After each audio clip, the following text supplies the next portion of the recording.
In diesem Video zeige ich euch, wie ihr Steine und Rindenstücke mit Silikon abformt, um individuelle DIY-Formen für Felsen bzw. Gebirge zu basteln.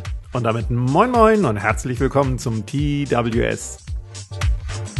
Nach meinem Review zu den Rock Molds von Woodland Scenics kam die Frage auf, warum ich deren Gummiformen mit Silikon nachbessere und nicht viel lieber eigene Formen baue.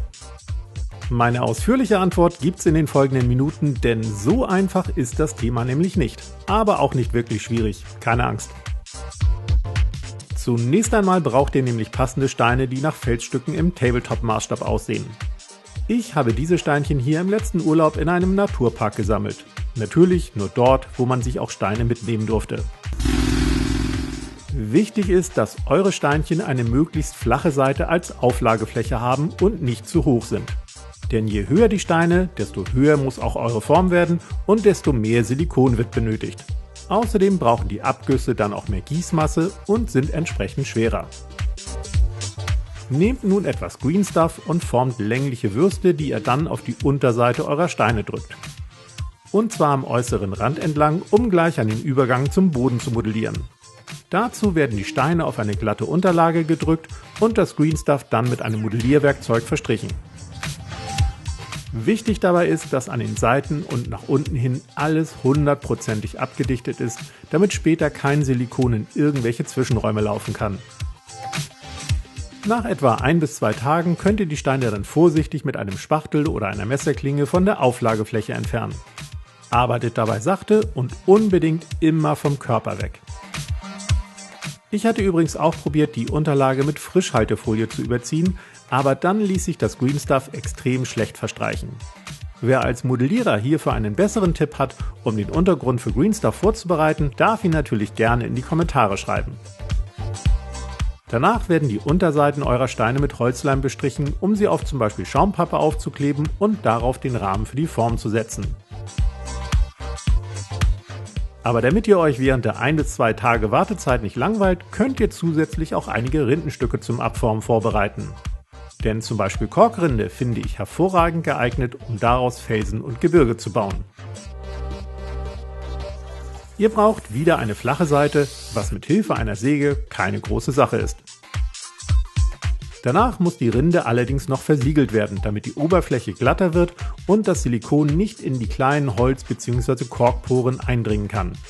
Nehmt dafür Holzleim, den ihr etwa 1:1 mit Wasser verdünnt. Schaut euch nach dem Trocknen eure Rindenstücke dann ganz genau an, um Mulden oder durchgehende Löcher auszumachen. Denn die müssen unbedingt gefüllt werden, um euch das Abformen und Abgießen spürbar zu erleichtern. Nehmt dafür ganz einfache Spachtelmasse, einen kleinen Borstenpinsel und etwas Wasser. Je nachdem müsst ihr eventuell auch die Unterseiten eurer abgesägten Rindenstücke mit Spachtelmasse auffüllen oder glätten. Nach dem Trocknen kann dann auch mit diesen Teilen eine Form gebaut werden. Und genau wie bei der anderen Form ist es extrem wichtig, dass alle Elemente an den Seiten gut mit Spachtelmasse und Holzleim abgedichtet sind. Dann eventuell in mehreren Durchgängen ausreichend Silikon drauf und die Masse zumindest auf den Rindenstücken gut mit einem alten Pinsel verteilen. Denn so drückt ihr das Silikon wirklich in jeden Winkel, um alle Details ohne Luftblasen abformen zu können. Mehr zum Thema Formenbau habe ich euch oben verlinkt und auch in der Videobeschreibung aufgelistet. Knapp 1 Stunde später sind die Formen dann fertig und ihr könnt sie für eure ersten Abgüsse mit zum Beispiel Gips vorbereiten. Hier seht ihr meine ersten Stevallin-Abgüsse. Und damit ihr die Details besser erkennen könnt, habe ich die Abgüsse mit einem grauen Wash ganz fix für euch bemalt. Das Ergebnis spricht für sich, möchte ich meinen.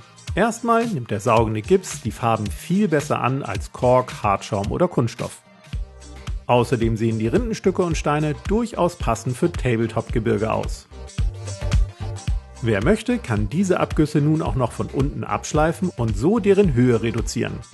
Erneut abgeformt habt ihr spätestens dann deutlich flachere Stückchen, die den Woodland Scenics Felsen in nichts nachstehen.